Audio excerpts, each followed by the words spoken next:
নরসিংদীর চর দিঘলদি গ্রামের বৃদ্ধা মা একদিন যমুনার তীরে দাঁড়িয়ে বলেছিলেন, আমার ছেলেটা একদিন না একদিন ফিরে আসবেই। কিন্তু তিনি সেই দিনটা দেখলেন না। দেখল না অপেক্ষায় ক্লান্ত হয়ে পড়া স্ত্রীটিও।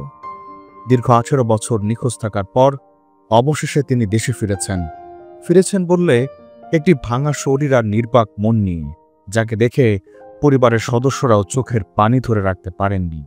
পরিবারের আর্থিক কষ্ট জাহাঙ্গীর আলমকে ঠেলে দেয় দালালের হাত ধরতে। অবৈধ পথে মালয়েশিয়ায় পৌঁছেছিলেন। প্রথম দিকে পরিবারের সঙ্গে যোগাযোগ ছিল, কিন্তু ধীরে ধীরে সব বন্ধ হয়ে যায়। একসময় পরিবার ধরে নেয় জাহাঙ্গীর বেঁচে নেই। স্ত্রী সন্তানদের আগলে রেখে আশা হারাননি সহজে।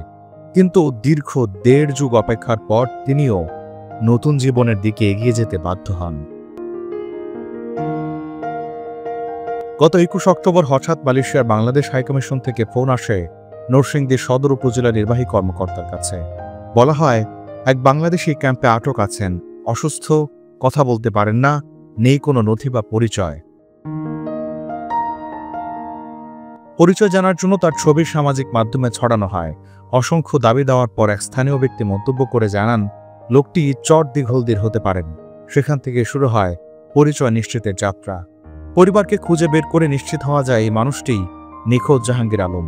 তার পরিবার তখনই জানায় তার আর্থিকভাবে এতটাই দুর্বল যে তার দেশে ফেরার খরচও বহন করা সম্ভব নয়। মানবিক বিবেচনায় ইউএনও আসমা জাহান সরকারি ব্যয়ে তাকে দেশে ফেরানোর ব্যবস্থা করেন। 7 নভেম্বর দেশে ফেরেন জাহাঙ্গীর আলম। বিমানবন্দরে তাকে দেখে পরিবারের সদস্যরা কান্নায় ভেঙে পড়েন। কিন্তু তিনি আর কথা বলতে পারেন না। বোধ শক্তিও কমে গেছে। ফেলফেল করে তাকিয়ে থাকেন, কখনো চোখের পানি ঝরে পড়ে নিচ থেকেই। 18 বছর অনর্থক অপেক্ষায় তিনি হারিয়েছেন বাবা মাকেও। সবচেয়ে বড় আঘাত, তার জন্য বছরের পর বছর অপেক্ষা করা স্ত্রী নতুন পরিবার শুরু করেছেন। এক সময়ের হাসি খুশি মানুষটি যেন নিজের অস্তিত্ব ভুলে গেলেন। 13 নভেম্বর বিকেলে উপজেলা প্রশাসনের পক্ষ থেকে জাহাঙ্গীরকে 20,000 টাকা ও প্রয়োজনীয় উপহার সামগ্রী দেওয়া হয়। সমাজসেবা অফিস তার জন্য প্রতিবন্ধী ভাতার কার্যক্রম শুরু করেছে।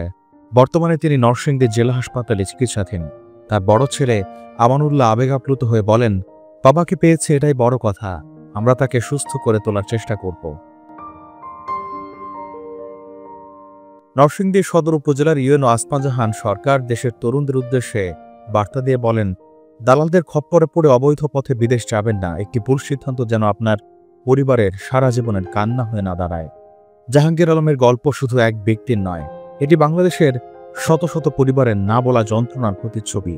বিদেশে যাওয়ার স্বপ্ন অনেকের, কিন্তু ভুল পথে সে স্বপ্নই হয়ে উঠতে পারে জীবনের সবচেয়ে বড় ট্র্যাজেডি।